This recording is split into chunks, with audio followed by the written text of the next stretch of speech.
এই সব যখন হচ্ছে, এনএসজি কমান্ডোরা নামছেন, সেখানে বম ডিসপোজাল আর্ম রোবো সেখানে নিয়ে যাওয়া হচ্ছে।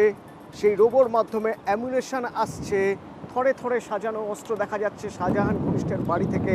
তাহলে আশপাশের মানুষের কি অবস্থা হবে?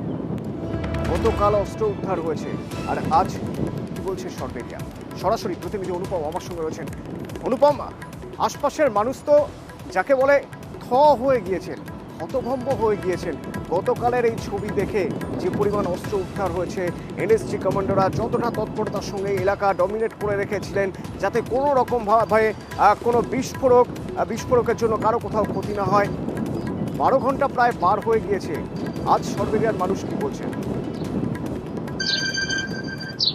হ্যাঁ দেখো অতনুদা, একদমই ঠিকই বলেছো। তার কারণ গতকাল এই সন্দেশখালী সরবেরিয়ার এই যে মল্লিকপাড়া এলাকার মানুষ দেখেছে যে এখানে সিবিআই এনএসজির মতন যে টিম তারা এখানে এসে এই যে আবু তালেব তল্লাশি করেছে এবং এখান থেকে প্রচুর আগ্নেয়াস্ত্র বোমা ওখান থেকে উদ্ধার করেছে এবং যে অত্যাধুনিক যে রোবট স্ক্যানার সেই ব্যবহার করা হয়েছে এবং সেই ব্যবহার করে বোম উদ্ধার করেছে। সেই বোম রাতের অন্ধকারে সেই বোম নিষ্ক্রিয় করা হয়েছে এবং এই বিষয় কিন্তু গতকাল যখন এনএসজি কমান্ডার এবং সিবিআই এর আধিকারিকরা যখন এসেছিল তখন কিন্তু পুরো রাস্তার প্রায় 1 কিলোমিটার কিন্তু ঘিরে দিয়েছিল। কোনো গ্রামের মানুষ কিন্তু এখানে আসতে পারছিল না, আশেপাশে আসতে দেওয়া হচ্ছিল না।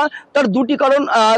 তার কারণ হচ্ছে একদিকে যেমন তাদের নিরাপত্তার কথা চিন্তা করা হয়েছিল, আর একদিকে যাতে এনএসজি কমান্ডার বা সিবিআইদের তাদের কোনো সমস্যা না হয়। কিন্তু পরবর্তীকালে এলাকার মানুষ পুরো বিষয়টা জানতে পেরে তাদের কিন্তু পুরো আতঙ্ক তৈরি হয়েছে এবং সেই আতঙ্কের চাপ কিন্তু আজও তাদের কিন্তু পুরো চোখে মুখে কিন্তু স্পষ্ট।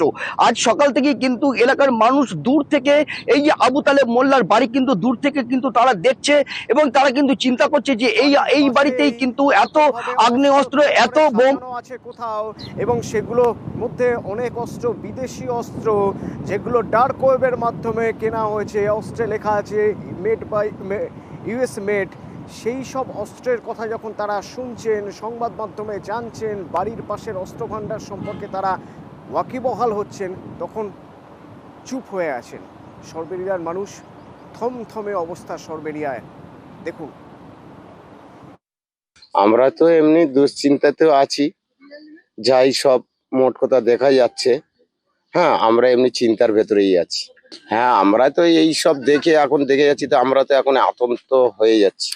আমরা তো জীবনে কোনো সময় শুনিনি যে এরকম কিছু একটা এখনো আছে। এই যে অস্ত্রপাতি যেসব পেয়েছে বোমটম, এসবগুলো তো আমরা জীবনে কোনো সময় দেখিও নি। আর এই কোথার থেকে আসলে তা কি করে বলবো, মানে আমরা চিন্তা করে পাচ্ছি না যে এই সমস্ত জিনিসগুলো আসলো কোত্থেকে।